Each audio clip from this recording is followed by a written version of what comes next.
तो hello everyone.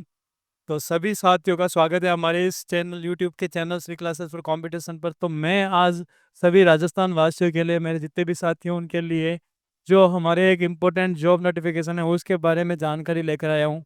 तो जैसा कि आप सभी को पता है कि राजस्थान सरकार ने जो रोजगार मेला आयोजित किया था 12 दिसंबर को, उसमें उन्होंने जो सौगात दी थी उसमें से एक जो वैकेंसी है हमारी वो जेल प्रेरी की वैकेंसी, किसकी? जेल प्रेरी की वैकेंसी है।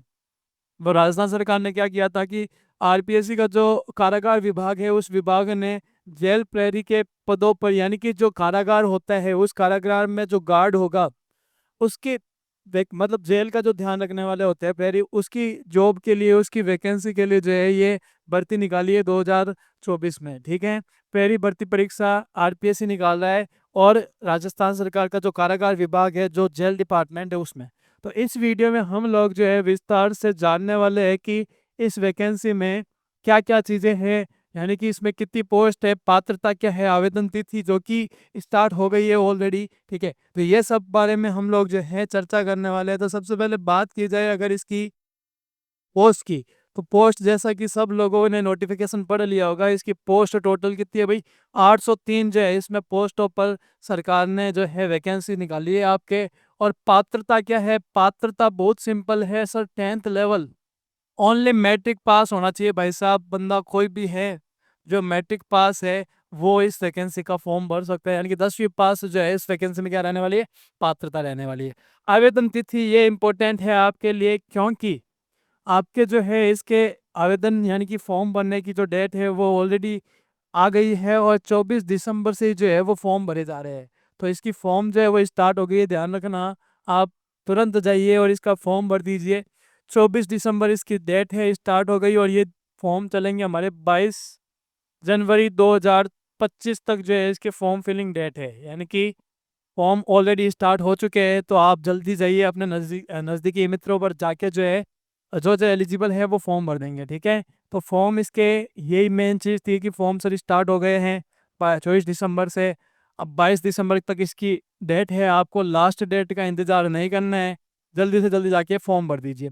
फिर हम लोग इस वीडियो में बात करने वाले हैं भाई इसकी शारीरिक दक्षता परीक्षा क्या है, शारीरिक मानदंड मापदंड क्या रहेगा, मतलब क्या हाइट होनी चाहिए, क्या वेट होना चाहिए, चयन प्रक्रिया कैसे है, एग्जाम स्कीम या परीक्षा पैटर्न क्या है, और इसके पाठ्यक्रम के बारे में इस वीडियो में हम लोग विस्तार से चर्चा करने वाले हैं। तो आप लोग सभी लोग जो है जुड़े रहिएगा और स्टार्ट से एंड तक वीडियो को आपको देखना है। ठीक है, तो स्टार्ट करते हैं। हमारा फर्स्ट जो नोटिफिकेशन आया था, जैसा कि सबको पता है भाई नोटिफिकेशन कब आया था? 11 दिसंबर को आ ही गया था नोटिफिकेशन। ठीक है, इस नोटिफिकेशन में आपको क्या बताया सरकार ने कि सीधी भर्ती परीक्षा है जिसमें कारागार विभाग है। ठीक है, उसने 803 पदों पर, कितने पदों पर? 803 पदों पर जो आपके वैकेंसीज निकाली है, टोटल 803 पद हैं।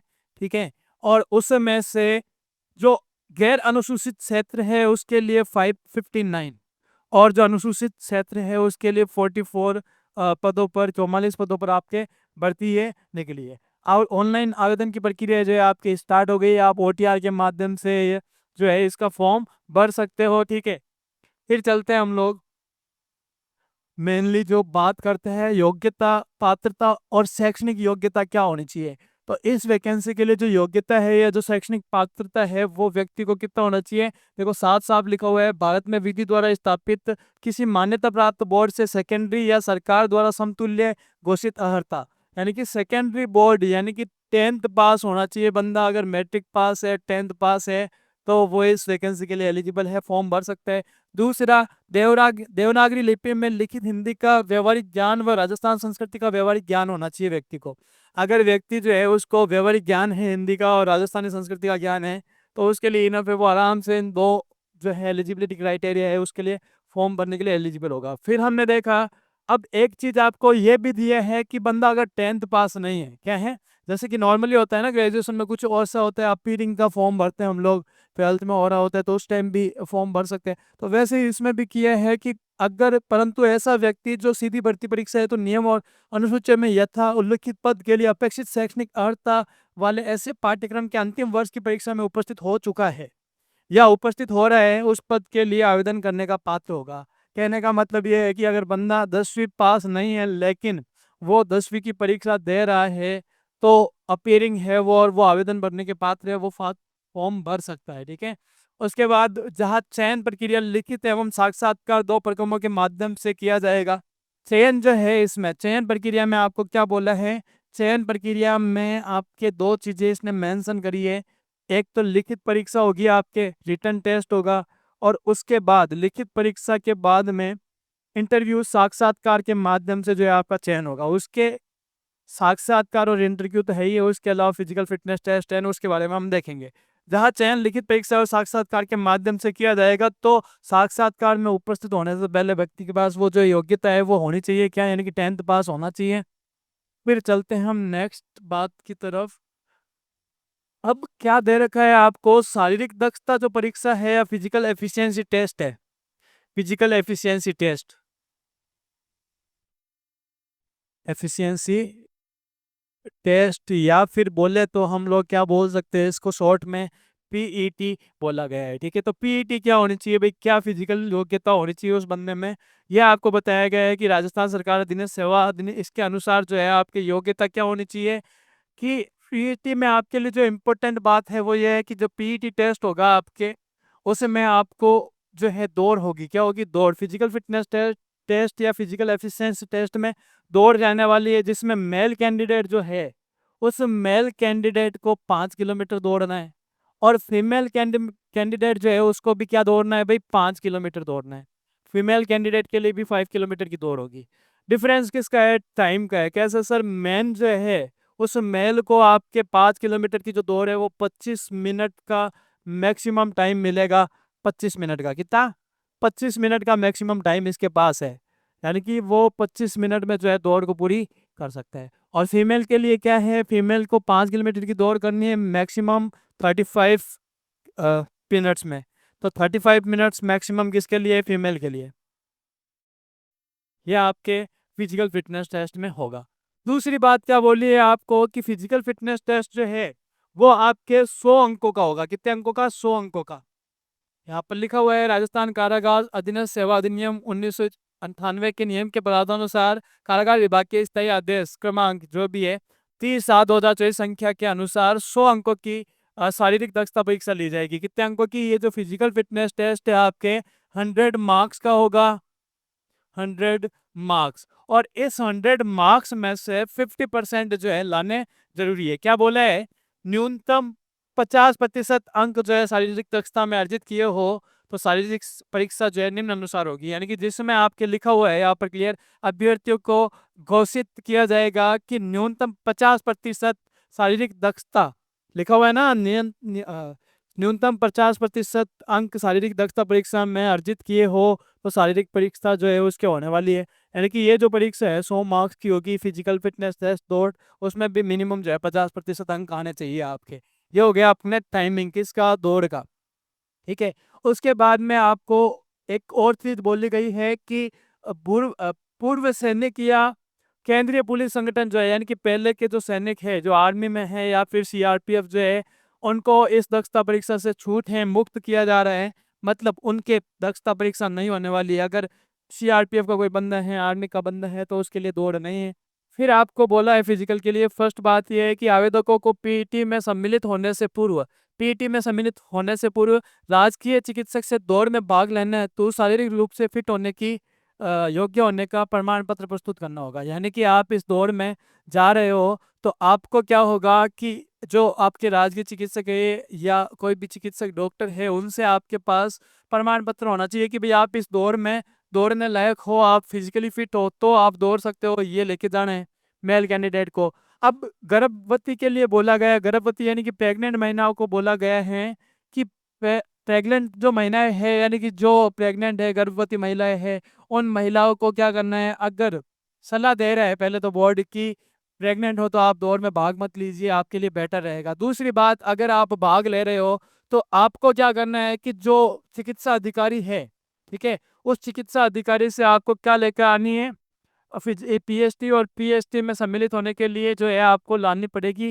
चिकित्सकों की सहमति, चिकित्सकों का जो घोषणा पत्र है वो अगर आप लेके आते हो तो आप इसमें फिट हो जाओगे। देखो क्या मेंशन किया गया है, गर्भवती महिलाओं को शारीरिक दक्षता परीक्षा पीईटी एवं शारीरिक मानदंड परीक्षा पीएसटी में सम्मिलित नहीं होने की सलाह दी जाती है। उन्हें उपरोक्त परीक्षा में सम्मिलित होने हेतु सक्षम चिकित्सा अधिकारी का प्रमाण पत्र प्रस्तुत करना होगा। सक्षम चिकित्सा अधिकारी के प्रमाण पत्र के अभाव में उन्हें पीईटी एवं पीएसटी में सम्मिलित होने को अनुमति नहीं दी जाएगी। तो ये गर्भवती के लिए स्पेशली मेंशन किया गया है। फिर बोला है गर्भवती महिलाओं को सक्षम चिकित्सा अधिकारी का प्रमाण पत्र की वह गर्भावस्था के कारण पीएसटी या फिर पीईटी परीक्षा में देने हेतु सक्षम नहीं है तथा अपने प्रमाण पत्र सहित यदि स्क्रीनिंग समिति के समक्ष उपस्थित होती है तो लिखित परीक्षा तो बोला है कि लिखित परीक्षा में अर्जित अंकों के आधार पर पीएसटी या पीटी परीक्षा में सम्मिलित होने हेतु अतिरिक्त परसों से 2 माह तक का प्रदान किया जाएगा। यानी कि आपको बोला है कि अगर प्रेग्नेंट लेडी है तो वो उसको पहले ही बोल रहे हैं कि भाई आप दौड़ में भाग मत लीजिए, आप क्या कीजिए, जो चिकित्सा अधिकारी है उससे आप प्रमाण पत्र लेके आ जाइए कि भाई ये फिजिकली फिट नहीं है अभी गर्भवती होने के कारण। तो अगर आप वो प्रमाण पत्र लेके आते हो और अपने प्रार्थना पत्र के साथ उसको स्क्रीनिंग समिति के समक्ष जो है आप अवेलेबल करवाते हो तो आपको 2 महीने का एक्स्ट्रा टाइम दिया जाएगा परसों से। ठीक है, परसों होने के बाद 2 महीने का आपका क्या एक्स्ट्रा टाइम है। 2 महीने में अगर आप वो प्रमाण पत्र जारी करते हो तो आपको 2 महीने के बाद जो है आपके क्या करवा देंगे, वो फिजिकल फिटनेस टेस्ट करवा देंगे। लेकिन अगर आपने इन 2 महीनों के अंदर वो प्रमाण पत्र उनको ना दिखाए हो तो आप फिर एलिजिबल नहीं होगे। क्या बोला है कि परंतु ऐसे अभ्यर्थी को परसों होने से 2 माह के भीतर, ठीक है, जैसे परसों डिलीवरी हो गई उसके 2 महीने के अंदर अंदर जो है उसको क्या करना है, पीएसटी या पीटी करवाने के लिए प्रार्थना पत्र देना होगा। ऐसा न कर पाने की स्थिति में पात्रता रद्द कर दी जाएगी। ठीक है, ये चीज आपको बताइए। फिर आपके देखो शारीरिक मापदंड बताया है। मापदंड क्या होता है? शारीरिक मापदंड, शारीरिक मापदंड का मतलब है कि आप फिजिकली कितनी हाइट होनी चाहिए, क्या वेट होना चाहिए। तो ये आपके दिखाया गया है, अपन अच्छे से देखते हैं इसको।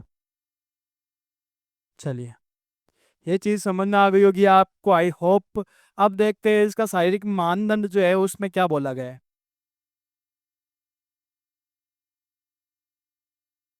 तो शारीरिक मानदंड जो है उसमें ये बोला है आपको कि भाई साहब लड़का है, अगर क्या है, पुरुष अभ्यर्थी है, ठीक है, तो पुरुष अभ्यर्थी जो है उसका सीना कितना होना चाहिए, चेस्ट कितनी होनी चाहिए। चेस्ट जो है, एक तो पहले हाइट देखते हैं, हाइट कितनी है। हाइट फीमेल के मेल के लिए, किसके लिए? मेल के लिए। तो हाइट बोला है आपके 168 सेंटीमीटर हाइट होनी चाहिए, 168 सेंटीमीटर। ठीक है, मिनिमम कितनी? मिनिमम 168 मीटर होनी चाहिए। दूसरा आपके चेस्ट बताया है मेल के लिए, क्या बताया? सीना। सीना आपके बोला गया है कि सर 81 सेंटीमीटर होना चाहिए। कितना? 81 सेंटीमीटर होना चाहिए। और फुलाव के साथ, यानी कि एक्सपांसन के साथ, फुलाव एक्सपांसन समझते हो? अगर जैसे बोलते हैं ना सीना फुलाने को, तो फुलाव जो है वो कितना होना चाहिए? 5 सेंटीमीटर का। और फुलाव के साथ अगर बात करें सीने की तो 86 सेंटीमीटर उसने बोला है। यानी कि आप जो हाइट तो 168 मीटर सेंटीमीटर हो गई। अगर बात करें सीने की तो चेस्ट जो है वो मेल कैंडिडेट की 81 सेंटीमीटर होनी चाहिए बिना फुलाव के, और फुलाव के साथ एक्सपांसन के साथ जो है वो 86 सेंटीमीटर होनी चाहिए। ये इसने मेंशन किया है। फिर देखते हैं हम लोग आगे। ये तो गई मेल कैंडिडेट की बात। अब महिला अभ्यर्थी के लिए क्या बोला है, देखो। महिला अभ्यर्थी को बोला गया है कि महिला अभ्यर्थी की जो हाइट है, यानी कि फीमेल की जो हाइट है, वो फीमेल की हाइट होनी चाहिए कितनी मेरे? 152 सेंटीमीटर। फीमेल की हाइट 152 सेंटीमीटर है। और वेट आप देख सकते हो क्लियरली, वेट जो है वो न्यूनतम कितना होना चाहिए? 47.5 किलोग्राम। यानी कि मिनिमम जो है वो 47.5 किलो की अगर लेडी है तो वो एलिजिबल है फिजिकल मानदंड के आधार पर। तो ये चीज आपके इसमें बताई गई है। ठीक है, तो ये हो गई हमारे किसके शारीरिक मानदंड की बात। अब चलते हैं हम कुछ आगे और इम्पोर्टेंट चीजों पर जो कि यहाँ पर दी गई है। अन्य योग्यताओं में क्या बोला है आपको? अन्य योग्यताओं में स्वास्थ्य का आपको मैंने बता ही दिया कि भाई बंदा अगर स्वास्थ्य का रिटन एग्जाम दे दिया, फिर उसके बाद शारीरिक फिटनेस टेस्ट जो है, शारीरिक एफिशिएंसी टेस्ट है, ठीक है, फिजिकल एफिशिएंसी टेस्ट, तो उसमें उसके पास फिजिकली फिट होना चाहिए और डॉक्टर का प्रमाण पत्र होना चाहिए। और गर्भवती महिलाओं के लिए क्या होना चाहिए? प्रमाण पत्र की भाई 2 महीने तक जो है इसके परसों के कारण जो है ये भाग नहीं ले सकती है, इसलिए 2 महीने का अतिरिक्त समय दिए जाए। तो ये फिजिकल है। और दूसरा बोला है भाई चरित्र, तो व्यक्ति का चरित्र प्रमाण पत्र जो है उसको उपलब्ध करवाना है 6 महीने के पहले करना। और यहाँ पर लिखा हुआ भी है कि ये कोई अपन को बोला है व्यक्ति के प्रमाण पत्र भी प्रस्तुत करने होंगे जो आवेदन पत्र की दिनांक से 6 महीने पहले के ना हो और अभ्यर्थी के रिश्तेदार द्वारा प्रदान किए गए न हो। ठीक है, तो चरित्र ऐसा होना चाहिए जिससे कि वो उक्त पद पर नियुक्ति के लिए योग्य हो सके। ठीक है, तो चरित्र प्रमाण पत्र होना चाहिए। फिर राष्ट्रीयता, अब भारत का नागरिक होना चाहिए। ठीक है, नेपाल का प्रशासन हो या फिर भूटान का प्रशासन हो या फिर ऐसा व्यक्ति शरणार्थी जो दिनांक 1/1/62 से पहले भारत में स्थायी रूप से बसने के विचार से है। ठीक है, तो अपने लिए जो इम्पोर्टेंट बात थी वो बता दी मैंने। और आयु की बात की जाए, एज, तो एज क्या होनी चाहिए व्यक्ति की, ये देखते हैं। तो एज जो है आपको ये बोला गया है कि व्यक्ति 1 जनवरी कब तक, सर 1 जनवरी एज की बात करें ना, एज की, तो एज यहाँ पर लिखता हूं मैं। एज व्यक्ति की कितनी होनी चाहिए, 1/01/01/2026 तक व्यक्ति न्यूनतम मिनिमम 18 ईयर्स का होना चाहिए। ठीक है, 18 वर्ष का हो जाना चाहिए। कब तक, 1 जनवरी 2006 को 18 वर्ष की आयु प्राप्त कर चुका हो तथा 26 वर्ष का नहीं हुआ हो। यानी कि उसकी मिनिमम एज जो है 18 वर्ष है और मैक्सिमम कितनी होगी, मैक्सिमम अपने 26 वर्ष हो सकती है, 26 ईयर्स हो सकती है। 1 जनवरी 2026 तक बोला है। वो व्यक्ति जो है फॉर्म भर सकता है, वो व्यक्ति जो है 1 जनवरी 2026 तक एक 18 वर्ष का कंप्लीट हो जाएगा और 26 से ज़्यादा ना होना चाहिए, तो वो फॉर्म भर सकता है। ये होगी बात एज की। उसके बाद अलग अलग जो कैटेगरी के हिसाब से वो एज रिलैक्सेशन आपको यहाँ पर दिया हुआ है नोटिफिकेशन में, उसमें कोई प्रॉब्लम नहीं है। तो अपना मेनली तो ये ध्यान रखना था। अब आते हैं हम लोग पंजीयन। देखो क्या बोले हैं, पंजीयन शुल्क जमा कराने और ऑनलाइन आवेदन पर बनने की अवधि। तो पंजीयन शुल्क जमा कराने, यदि आवेदन ओटीआर के माध्यम से एक बार ये पंजीयन शुल्क जमा नहीं किया गया है तो पंजीयन शुल्क राज्य के निर्धारित मित्र कियोस्क या जन सूचना के बैंकिंग के आधार पर जो है उसको करना है। यानी कि ओटीआर के माध्यम से इसका हो सकता है, अगर नहीं किया है तो उसकी फीस लगेगी। ओटीआर, अब इसकी जो पंजीयन दिनांक है यानी कि फॉर्म भरने की जो डेट है वो आपको मैंने पहले ही मेंशन कर दी, क्या है, 24/12/2024 से ये चल रहा है अपने 22 जनवरी 2025 तक इसके फॉर्म भरे जाएंगे। ठीक है, नए साल के बाद, नए साल में 22 तारीख को आप जो है 22 जनवरी तक फॉर्म भर सकते हो ऑनलाइन। ठीक है, परीक्षा आयोजन जो है इसमें बोला है इसने कि परीक्षा जो है सीबीटी या टैबलेट बेस्ड या फिर ऑफलाइन मोड में आयोजित करवा सकते हैं। और इसमें दिनांक भी बताइए, परीक्षा दिनांक क्या बताइए आपको कि 9, 11 और 12 अप्रैल, 9, 11 और 12 अप्रैल 2025 को जो है इसकी क्या करवाएंगे हम लोग, परीक्षा करवाएंगे। ऐसा किसने बोला है भाई, बोर्ड ने बोला है। बोर्ड ने ये बोला है कि 2025 तक जो है 2025 में 9, 11 या 12 अप्रैल को आपके इसके एग्जाम करवाया जाएगा।